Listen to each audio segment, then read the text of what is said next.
Bismillahirrahmanirrahim. Assalamualaikum warahmatullahi wabarakatuh.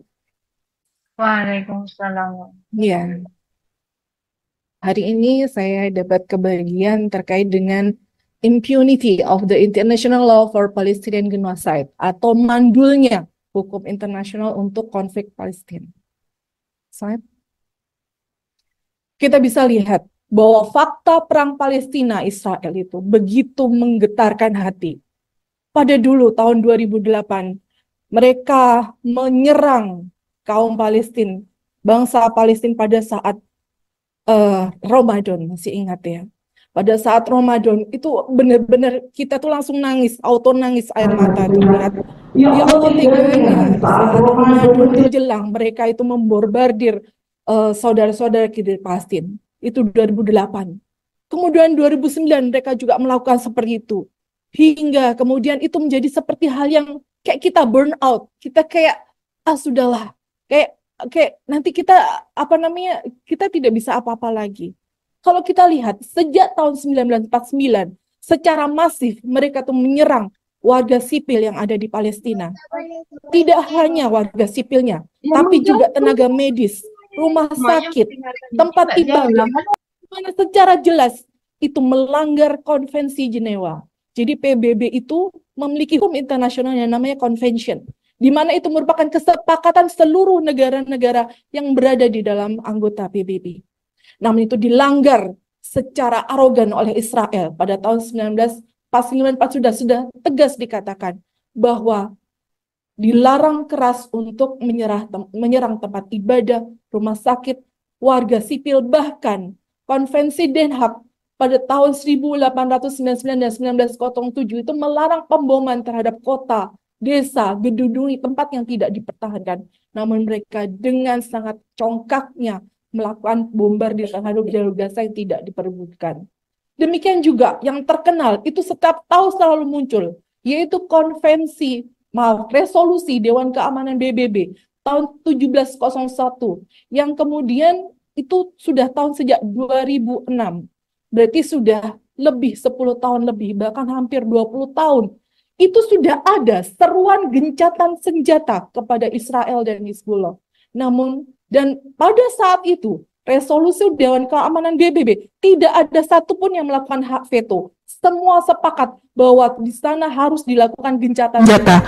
Sudah lebih dari tahun, hampir 20 tahun, namun itu tidak ditaati. Next. Dan kita bisa lihat kondisi terakhir di Gaza. Lebih dari 100 hari.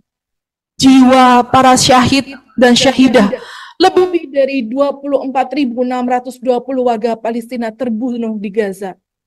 Dan kalau kita lihat pada Badan Bantuan dan Pekerjaan PBB untuk pengungsi Palestina, mereka juga mengatakan bahwa fasilitas kesehatan semuanya, fasilitas makanan, semua kemudian diserang habis-habisan oleh Israel. Next. Dan kita lihat krisis kemanusiaan semakin parah. Air, tadi makanan sudah disebutkan, semua benar-benar sudah diboikot oleh Israel. Next. Kita bisa lihat, apakah ada solusi atas masalah ini secara hukum internasional? Apakah tadi fakta-fakta kekejaman Israel termasuk dalam fakta hukum dalam pandangan hukum internasional? Ataukah itu hanya merupakan solusi palsu semata, PHP semata dari hukum internasional yang katanya ditaati oleh seluruh negara-negara yang ada di dunia saat ini. Dan PBB adalah merupakan satu-satunya lembaga yang tertinggi dan terbesar bagi seluruh negara yang ada di dunia ini. Next. Dulu ada LBB, tapi LBB dianggap gagal. Karena apa? Karena dianggap tidak mampu mencegah Perang Dunia yang kedua.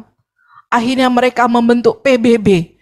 Harapannya apa? Harapannya PBB memiliki angkatan bersenjata yang kemudian dia menjadi penegak hukum, aparat hukum internasional yang dia kemudian bisa memengarangi semua pelaku-pelaku kejahatan di dunia ini. Itu harapan dunia. Yang kedua, yang itu tidak ada pada LBB sebelumnya. Yang kedua, adanya konvensi, kesepakatan di seluruh negara dunia yang itu kemudian tidak melihat yurisdiksi. Ketika konvensi itu kemudian diratifikasi oleh setiap negara di dunia, maka semua harus tunduk dan patuh. Konvensi, resolusi itu adalah produk dari Dewan Keamanan PBB, kalau PBB. Sedangkan Majelis Umum juga mengeluarkan resolusi yang kemudian diharapkan ini dapat mengikat seluruh negara di dunia.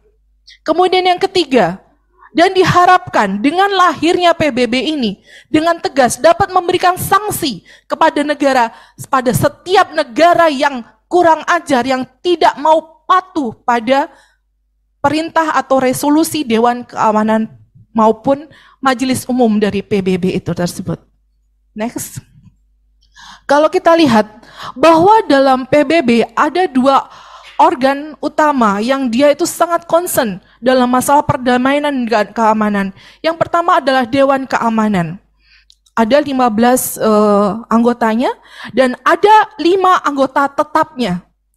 Ya, Dewan Keamanan PBB sebenarnya sudah mengeluarkan 239 tentang penyelesaian sengketa Palestina. Tapi itu semua adalah mandul. Karena apa? Karena ada aturan di dalamnya, yaitu hak veto.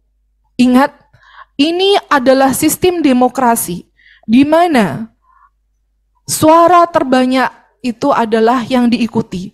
Namun, mereka melanggar sendiri aturan demokrasi itu. Bukan suara terbanyak yang diikuti, namun mereka yang memiliki kartu as, yaitu hak veto, hak negasi. Jadi walaupun 139 negara misalnya menyetujui bahwa harus ada gencatan senjata di Palestina, namun jika satu orang menegasi dengan hak vetonya, maka itu akan menjadi mandul. Ya, dan kalau kita lihat, Majelis Umum PBB juga tidak kurang mengeluarkan resolusinya sebanyak 997 resolusi, hampir 1000 resolusi. Tapi itu tidak ada satupun yang membawa perubahan, yang membawa perdamaian, yang membawa keamanan dan kenyamanan, dan menyelamatkan nyawa-nyawa dan jiwa-jiwa yang ada di Palestina. Next. Dan saat ini adalah sejarah pertama kalinya Afrika Selatan mengajukan gugatan terhadap tuduhan accused atau tuduhan genosida kepada Palestina. Ini sepanjang sejarah, sejak tahun 1948, negara Afrika Selatan berani untuk mengajukan ke International Court Justice. Itu baru pertama kalinya. Dan kalau kita lihat, apakah mampu memenuhi harapan bagi seluruh dunia? Karena masalah Palestina ini tidak hanya untuk kaum muslimin saja yang terluka, seluruh dunia. Kalau dia mau menyaksikan dengan mata hatinya, pasti akan merasakan duka dan air mata yang dirasakan. Kalau kita lihat, pada tanggal 28 Januari sudah mengeluarkan putusan. Apa sebenarnya yang dituntut oleh Afrika Selatan? Yaitu gencatan senjata dengan menghentikan genosida di Gaza. Tapi apa yang terjadi? Israel bilang, itu bukan genosida. Dan kemudian, apakah apakah ICJ itu kemudian mengabulkan adanya gencatan senjata yang harusnya wajib dilakukan Israel? Tidak. Ya, padahal ini istilahnya ICJ aja. Kalau mungkin kita datang ke gedungannya udah merinding gitu ya. Karena begitu kelihatan megah dan mewahnya. Namun Israel dengan sangat arogannya, dengan congkaknya, kemudian dia mengatakan, enak saja dia mengatakan ini bukan genosida. Ya, dan mendesak, bahkan istilahnya kalau di dalam hukum tertuduh itu masih masih dituduh, masih belum terikat hukum. Kemudian ada yang peningkatan namanya tersangka, dan kemudian kalau sudah dihukum namanya terdakwa. Dan kalau kita lihat, ini tertuduh, itu malah mendesak ICJ, kebayangnya. Jadi kebayangnya, jadi kalau tersangka, kemudian ada tertuduh, itu kemudian mendesak pengadilan. Itulah yang terjadi. Israel dengan congkaknya, dia mendesak ICJ untuk menolak permintaan Afrika Selatan. Dengan sombongnya dia mengatakan seperti itu. Dan dia menolak tuduhan genosida. Dan pada tanggal kemarin, 17 Februari 2024, ICJ patuh dia. Dia kemudian menolak permintaan Afrika Selatan untuk melakukan intervensi operasi militer di Rafah, wilayah Gaza. Padahal tadi sudah dijelaskan bahwa Rafah itu sudah mepet wilayah yang sudah paling kepepet sekali. Ya, bahkan tadi sudah dikatakan konvensi itu juga sudah dilanggar dan ini menjadi target operasi militer Israel. Harusnya nggak boleh. Ya, jadi kalau kita lihat ICJ Israel berhasil menekan atau kemudian dia membantah dan mendesak ICJ untuk tidak mengindahkan tuntutan dari Afrika Selatan. Sehingga kalau kita lihat apa sebenarnya akar permasalahan dari mandulnya hukum internasional ini? Karena apa? Karena penjajahan Israel yang didukung oleh siapa tadi? Inggris dan Amerika. Yang kemudian disupport, diselimuti oleh PBB. Seperti itu. Kemana penguasa negeri Muslim saat ini? Ketika mereka dibom, warga Palestina selalu meneriakkan, wahai kaum musliminku, saudaraku, kemana Anda? Kemana pemimpin kaum muslimin? Itu selalu yang mereka panggil. Tapi yang dipanggil, tutup mata, tutup telinga. Bahkan mungkin mata hatinya juga sudah tertutup. Cukupkah penguasa muslim mengutuk kebiadaban Israel? Tidak. Kalau kita lihat, cukupkah kemudian mereka mengirim militernya untuk ke Israel? Tidak cukup. Harusnya umat muslim bersatu untuk mengerahkan seluruh potensi dunia Islam. Harusnya ada 10 item. Pertama, perjanjian damai. Kemudian itu benar-benar harus secara ditaati oleh para pihak yang ada di konflik. Kemudian kalau kita lihat, negara-negara muslim banyak yang rata-rata tergabung dalam OKI, kerjasama di antara negara-negara Islam. Harusnya mereka punya power untuk menghentikan suplai minyak di seluruh dunia. Ya, kemudian banyak sekali, ini 10 item yang kemudian harusnya bisa menjadi solusi untuk kemudian membuat Israel dan Amerika Serikat juga Inggris tidak berkutik. Kita lihat ya, boykot terhadap McD aja kita lihat. McD udah sepi banget, promonya sekarang banyak banget. Apalagi kalau ini dilakukan oleh negara. Apakah penguasa muslim melakukan 10 langkah tersebut? Tidak. Mereka tidak mau, mereka enggan. Yang mereka lakukan karena mereka bukan merupakan penguasa yang independen. Mereka adalah, maaf ya, anak buah. Mereka hanya sebagai pesuruh dari negara adidaya yang sekarang berkuasa. Kalau kita lihat, mereka ini sudah diserang secara konflik militer. Harusnya apa yang harusnya datang? Juga kekuatan militer yang mampu menghentikan mereka melakukan serangan kepada Palestina. Next.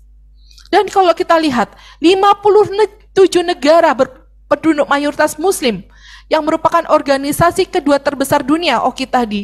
Apakah mereka menyerukan untuk jihad? Tidak. Apakah mereka menyuruhkan untuk bersatu untuk kemudian menolong, melindungi warga Palestina yang muslim untuk kemudian mereka selamat dan mempertahankan wilayahnya? Tidak. Mereka belum berani. Mereka tidak berani. Ya. Next. Jadi kalau kita lihat, problematika umat muslim saat ini adalah tidak terselesaikannya secara tuntas. Karena mereka bahkan mungkin tidak mengenal dan mungkin bahkan tabu membicarakan kebijakan politik luar negeri dalam Islam, yaitu dakwah dan jihad. Next. Padahal Ibu Retno, Menteri Luar Negeri kita juga mengatakan, kita harus bersatu untuk menyelamatkan Palestina. Karena tanpa kesatuan umat, impossible ini bisa terselesaikan dengan tuntas. Next. Mengapa hukum internasional mandul? Karena politik umat ini tersandara oleh pertama, tadi ya, hak veto. Apapun keputusan PBB, apapun keputusan International Court Justice, Ini adalah sistem demokrasi yang dibaliknya ada kepentingan yang lebih besar, yaitu negara adidaya. Ya, jadi dia tidak menjadikan hukum-hukum yang sangat adil, hukum-hukum Islam sebagai hukum yang memberikan perdamaian dan keamanan dunia. Namun mereka menerapkan hukum-hukum yang menguntungkan bagi mereka, walaupun itu tidak adil. Dan yang kedua, persoalannya adalah nation state.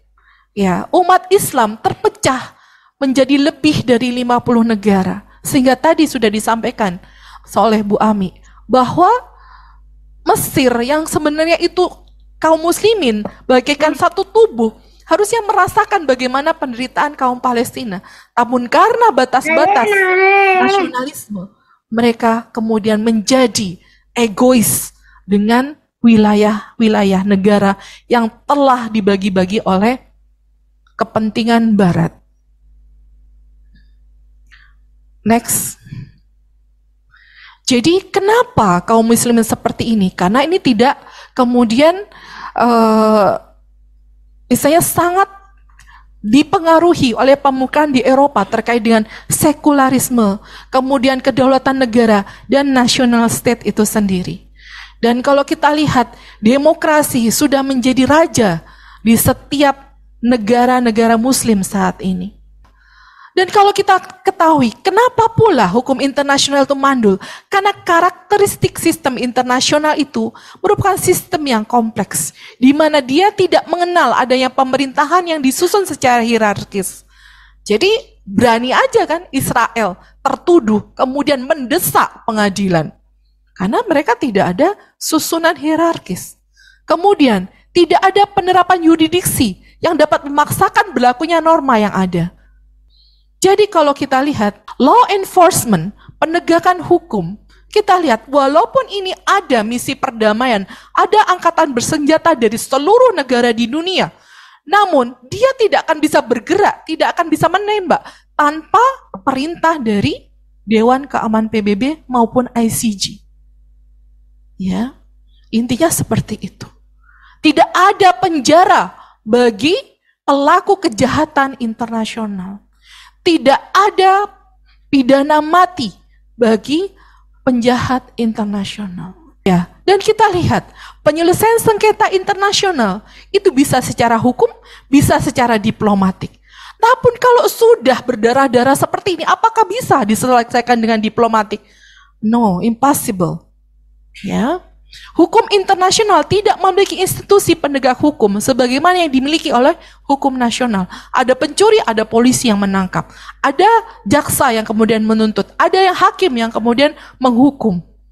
Ada kemudian lembaga pemasyarakatan yang menjaga dia selama di penjara.